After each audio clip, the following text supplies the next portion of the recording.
नमस्कार मित्रों, मेरा चैनल मुन्नाडी नक्षत्र में आप सब लोग का हार्दिक स्वागत। दोस्तों, मैं आज से एक नया विषय डिस्कस करने जा रहे हैं, वो है नाड़ी एस्ट्रोलॉजी और नाड़ी ज्योतिष। अभी तक इतना भी मैंने चार्ट एनालिसिस किया, ज़्यादातर चार्ट में वैदिक एस्ट्रोलॉजी के द्वारा विश्लेषण किया और कभी कभी थोड़ा बहुत नाड़ी एस्ट्रोलॉजी जो है, नाड़ी एस्ट्रोलॉजी और नाड़ी ज्योतिष, उसका भी सहायता लिया। लेकिन आज एक चार्ट या हॉरोस्कोप एनालिसिस करेंगे, वो नाड़ी एस्ट्रोलॉजी या नाड़ी ज्योतिष द्वारा। देखिए, नाड़ी ज्योतिष में के साथ नाड़ी ज्योतिष और वैदिक ज्योतिष, ये दोनों ज्योतिष में जो फ़र्क है वो फ़र्क बहुत ज़्यादा नहीं है, क्योंकि वैदिक ज्योतिष में असेंडेंट या लग्न को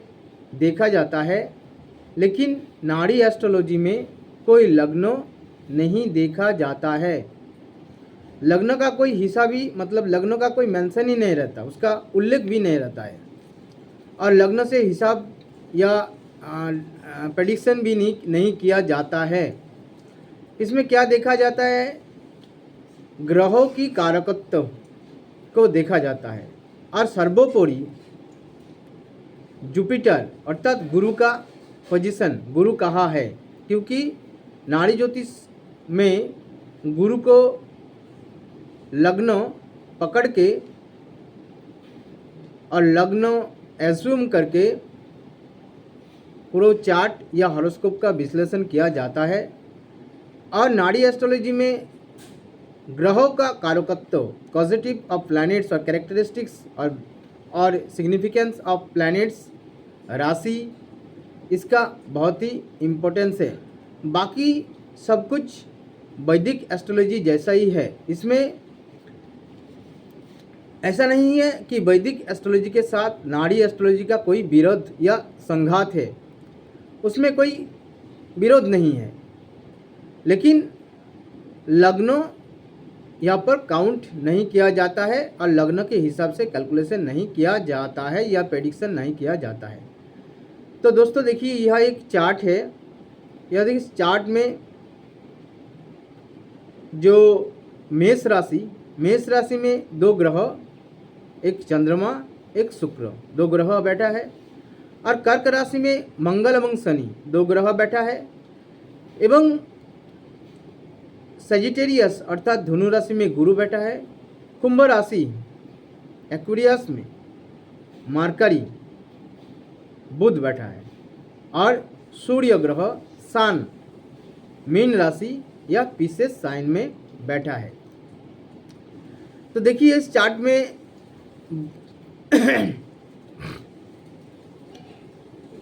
कहा गया है कि इसका जो फादर, इसका जो पिता का दो शादी होने का संभावना है या दो शादी हुआ है। इसका कारण क्या है? देखिए, सूर्य कहाँ है, क्योंकि नाड़ी ज्योतिष में या वैदिक ज्योतिष में कहा भी है, विशेष रूप से नाड़ी ज्योतिष में या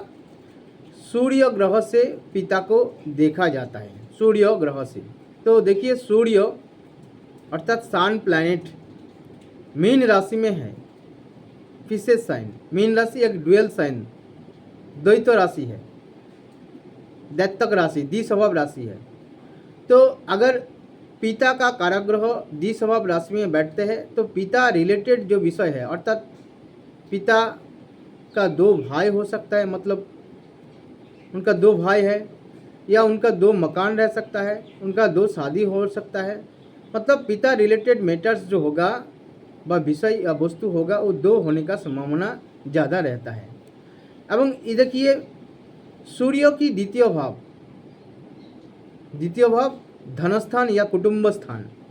तो पिता सूर्य या कि कुटुंब स्थान में अर्थात द्वितीय स्थान में चंद्रमा एवं शुक्र है, दोनों स्त्री कारक ग्रह है। तो चंद्रमा एवं शुक्र दो स्त्री का ग्रह है द्वितीय भाव में, जहाँ से भी विवाह या कुटुंब भी देखा जाता है, तो इसलिए उनका दो पत्नी रहने का योग है, क्योंकि सूर्य एक द्वितीय राशि में बैठे हैं और सूर्य की द्वितीय भाव में चंद्रमा एवं शुक्र है, इसलिए इनका पिता का दो शादी हुआ। उनका पिता एक व्हीकलर इंडस्ट्री ऑफ हाई स्टैंडर्ड, उनका जो पिता एक व्हीकलर इंडस्ट्री अर्थात एक जातक की पिता एक जो वाहन का शिल्प है, वाहन शिल्प में एक और वाहन का इंडस्ट्री है, उसमें एक बड़ा पद में, अच्छा पद में रहेगा। तो इसका देखिए क्या है, ये भी एक कारण है कि देखिए धनस्थान, पिता का जो धनस्थान सूर्य का द्वितीय भाव, जहाँ यह मेष राशि है और मेष राशि से मशीन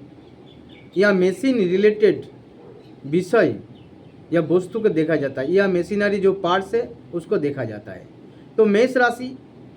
जहाँ से मशीन एवं मशीनरी पार्ट्स देखा जाता है, वहाँ पर दो वाहन का कारक ग्रह, क्योंकि चंद्रमा भी वाहन का कारक ग्रह है, क्योंकि चंद्रमा कालपुरुष राशि चक्र का चतुर्थ भाव का अर्थात कर्क राशि का अधिपति। हम शुक्र भी नाड़ी ज्योतिष में शुक्र से भी वाहन देखा जाता है। तो पिता का धन भाव में दो वाहन का कारक ग्रह मून एवं वेनस अर्थात चंद्रमा एवं शुक्र रहने की वजह से पिता का जो पैसा या धन, क्योंकि द्वितीय भाव से धन देखा जाता है, द्वितीय भाव धन स्थान है, तो पिता का धन या पैसा वाहन रिलेटेड जॉब से आएगा, वो भी अच्छा पोजीशन में रहेगा, वह जातक को हाई पोस्ट या हाई स्टैंडर्ड मिलने का संभावना है। इसका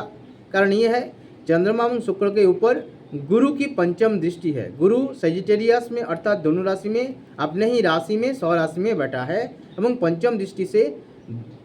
जातक का पिता का जो धनभाव, जहाँ पर चंद्रमा एवं शुक्र दो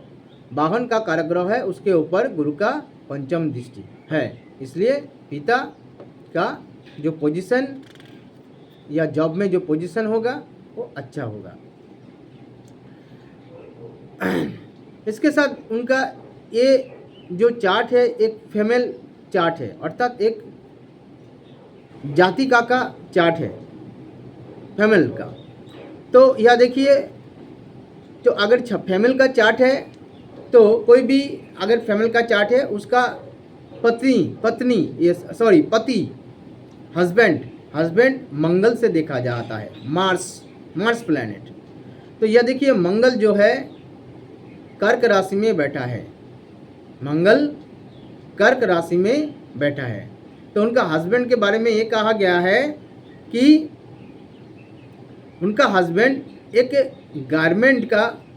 जो बिजनेस है, गारमेंट का बिजनेस के साथ जुड़ा रहेगा एवं जिस गारमेंट हो वो बहुत ही अच्छा क्वालिटी का होगा। तो इसका कैलकुलेशन, इसका प्रेडिक्शन कैसे करेंगे,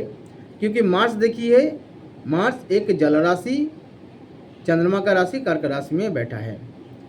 तो मार्स चंद्रमा का राशि, चंद्रमा सूक्ष्म वस्तु या फाइन थिंग्स,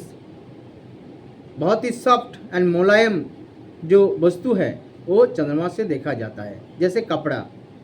मुलायम कपड़ा, very delicate and fine clothes, garments, ये सब चंद्रमा से देखा जाता है। तो देखिए मंगल चंद्रमा के राशि में है, तो स्वाभाविक रूप से उनका कोई गारमेंट्स का बिजनेस के साथ जुड़ा रहने का संभावना है। और मंगल शनि के साथ जुड़ा हुआ है, शनि कर्म का कारक ग्रह है, तो स्वाभाविक रूप से जातिका का जो हस्बैंड वो कर्म करेगा एवं कोई गारमेंट्स रिलेटेड काम करेगा। इसके अलावा और भी कारण है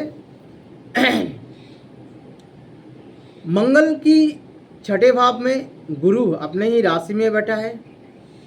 और अष्टम भाव में बुध बैठा है। तो देखिए ये मंगल का छठे एवं अष्टम भाव में शुभ ग्रह है, मतलब ये पार्शियली अधियोग हो गया, बहुत ही अच्छा फल। मतलब मंगल या मार्स से हस्बैंड देखा जाता है, तो हस्बैंड का अधियोग, क्योंकि हस्बैंड का कारक ग्रह मंगल, उसका अष्टम भाव में बुध और छठे भाव में गुरु बैठा है, दो शुभ ग्रह बैठा है। तो ये पार्शियली आंशिक रूप से अधियोग हो रहा है, तो मतलब अच्छा फल देगा। इसके अलावा मंगल गोचर में फर्स्ट जुपिटर के साथ कांटेक्ट करेगा, क्योंकि देखिए मंगल के बाद जो ग्रह है वो है जुपिटर, उसके बाद बुध के साथ मरकरी के साथ कांटेक्ट करेगा, क्योंकि मंगल का अष्टम भाव में मरकरी है। तो स्वाभाविक रूप से नेटाल चार्ट में बैठा हुआ जुपिटर एवं मरकरी के साथ फर्स्ट कांटेक्ट करता है, इसलिए हस्बैंड का जो धन भाव, क्योंकि अधियोग से बहुत ज़्यादा धन दिलाता है, तो उसके जातिका का हस्बैंड का धन भाव अच्छा रहेगा। इसके अलावा मार्स जो हस्बैंड का कारक ग्रह, पति का कारक ग्रह है, उसका दसम भाव में दो स्त्री कारक ग्रह चंद्रमा एवं शुक्र मेष राशि में बैठा है, अर्थात दसम भाव जो कर्म भाव है वो उसमें दो स्त्री कारक ग्रह चंद्रमा एवं शुक्र दोनों से भी गारमेंट्स देखा जाता है, एवं उस दसम भाव में गुरु का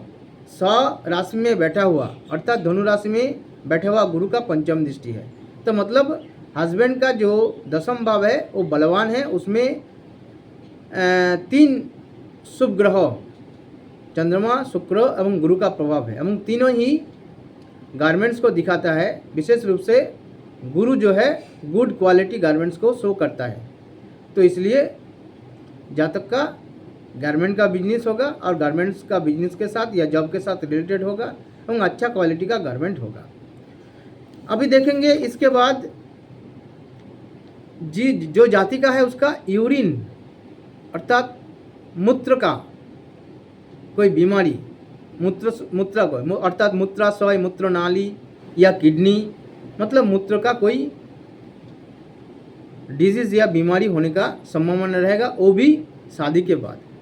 तो देखिए उसका कारण ये है कि जल राशि जो है इस हॉरोस्कोप में, अर्थात जातिका का हॉरोस्कोप में जो जल राशि है, जैसे कर्क राशि, वृश्चिक राशि एवं मीन राशि, ज़्यादातर जल राशि, तीन जल राशि के मध्य में दो जल राशि, जैसे कर्क राशि में दो पाप ग्रह, एक तो डेबिलिटेटेड अर्थात नीच का मंगल बैठा है एवं शनि के साथ दो पाप ग्रह, प्रबल पाप ग्रह कर्क राशि में बैठा है, मतलब जल राशि कर्क राशि या पीड़ित हो गया। ऐसे ही और देखा जाए तो जो मीन राशि है वो भी एक जल राशि है, वहाँ पर और एक पाप ग्रह सूर्य बैठा है, तो ये भी पीड़ित हो गया। इसके अलावा जल कारक ग्रह जो चंद्रमा एवं शुक्र है, वो जल कारक ग्रह चंद्रमा एवं शुक्र शनि की दसम दृष्टि में है।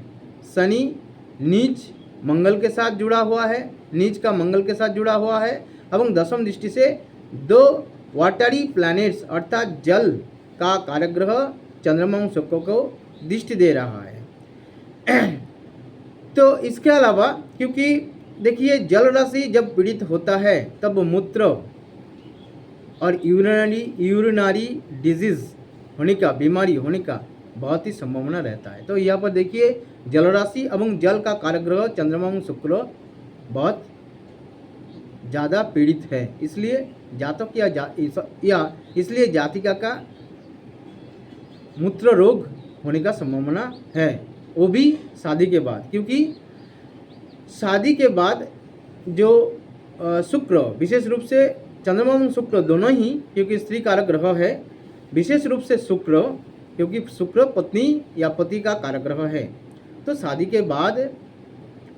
ये संभावना बहुत ज़्यादा हो जाएगी। एवं यह देखिए जातिका है अर्थात फैमिली नेटिव है, इसलिए उनका फैमिली नेटिव का जो प्रतिस्थान है पति कारक ग्रह मंगल वो भी जल राशि में बैठा है एवं शनि के साथ बैठा है। मतलब यह स्पष्ट दिखा रहा है शादी के बाद ही यूरिनरी डिजीज अर्थात मूत्र का बीमारी होने का संभावना या योग यहाँ पर है। इसके अलावा गुरु की सप्तम भाव या सप्तमेश बुध, देखिए सप्तमेश बुध के ऊपर मंगल की दृष्टि है, नीच का मंगल दृष्टि दे रहा है क्योंकि मंगल कर्क राशि में बैठा है और अष्टम दृष्टि से नीच का मंगल अष्टम दृष्टि से बुध को, अर्थात गुरु का सप्तम भाव जो एक मिथुन राशि का अधिपति अर्थात गुरु के सप्तम भाव के अधिपति बुध यह पीड़ित है, तो मतलब सप्तम भाव पीड़ित हो गया। ऐसे ही कालपुरुष राशि चक्र जो है उसमें देखा जाए सप्तम भाव तुला राशि में नीच का मंगल का दृष्टि है क्योंकि मंगल चतुर्थ दृष्टि से तुला राशि को देख रहा है एवं तुला राशि का अधिपति शुक्र को शनि दशम दृष्टि से देख रहा है। अर्थात कालपुरुष राशि चक्र की सप्तम भाव जहाँ से मूत्र रोग और मूत्राशय मूत्रनाली किडनी इसका बीमारी देखा जाता है, और जुपिटर जहाँ से जातक या जातिका को देखा जाता है नाड़ी एस्ट्रोलॉजी में उसका सप्तम भाव के अधिपति पीड़ित है। दो जल कारक ग्रह चंद्रमा एवं शुक्र पीड़ित है एवं हस्बैंड या पति का कारक ग्रह मंगल वो भी जल राशि में है एवं शनि के साथ जुति कर लिया, मतलब ये भी पीड़ित हो। तो इसी वजह से एवं सप्तम भाव के बाद एवं मंगल या सप्तम भाव के कारक है, तो यह इसलिए शादी के बाद ये जल मतलब मूत्राशय मूत्रनाली किडनी यूरिनरी डिजीज होने की जातिका का योग रह रहा है। अब देखेंगे इनका जातिका का 2 लड़का और 2 लड़की रहेगा, ठीक है, 2 सन्स एंड 2 डॉटर्स। ये कैसे देखेंगे कि देखिए जुपिटर या गुरु जहाँ से जातक या जातिका को देखा जाता है, या देखिए जातिका का देखिए जुपिटर से देखा जाए, जुपिटर का पंचम भाव जो मेष राशि है, मेष राशि में 2 फैमिली प्लैनेट चंद्रमा एवं शुक्र बैठा है। जुपिटर की पंचम भाव मेष राशि में 2 फैमिली प्लैनेट स्त्री कारक ग्रह चंद्रमा एवं शुक्र बैठा है, तो इसलिए जातिका का 2 कन्या संतान होने का संभावना है। इसके अलावा पंचम भाव के जुपिटर का जो पंचम भाव जो मेष राशि उसका अधिपति वो भी अर्थात मंगल वो भी एक स्त्री कारक ग्रह की राशि कर्क राशि में बैठा है एवं शनि पाप ग्रह शनि के साथ बैठा है, इसलिए कन्या संतान होने की संभावना प्रबल है एवं 2 कन्या संतान होगा और 2 पुत्र संतान भी होगा। इसका कारण ये है गुरु जो स्वाभाविक पुत्र कारक ग्रह है, गुरु जो स्वाभाविक पुत्र कारक ग्रह है वो स राशि में अपने ही घर धनु राशि में बैठा है एवं पंचम भाव को देख रहा है, तो इसलिए जातिका का 2 पुत्रों भी होगा। तो दोस्तों मेरे ये छोटा सा प्रयास था, मैंने एक कुंडली या हॉरोस्कोप या चार्ट को नाड़ी एस्ट्रोलॉजी द्वारा विश्लेषण किया, और ये चार्ट भीगु नंदी नाड़ी जो बुक है, जो आरजी राव का बुक है वह से लिया हुआ है एवं पेज नंबर 314 से लिया हुआ है एवं चार्ट नंबर 480 है। तो दोस्तों हम आगे भी कोशिश करेंगे और ट्राई करेंगे कि और भी चार्ट और हॉरोस्कोप नाड़ी एस्ट्रोलॉजी के द्वारा विश्लेषण करने का। तो मेरे ये छोटा सा प्रयास था, और अगर मेरा ये छोटा सा प्रयास आप लोग का अच्छा लगा आप लोग लाइक कीजिए, शेयर कीजिए, और मेरे जो छोटा सा चैनल है मून नाड़ी नक्षत्र इस चैनल को अवश्य सब्सक्राइब कीजिए। नमस्कार।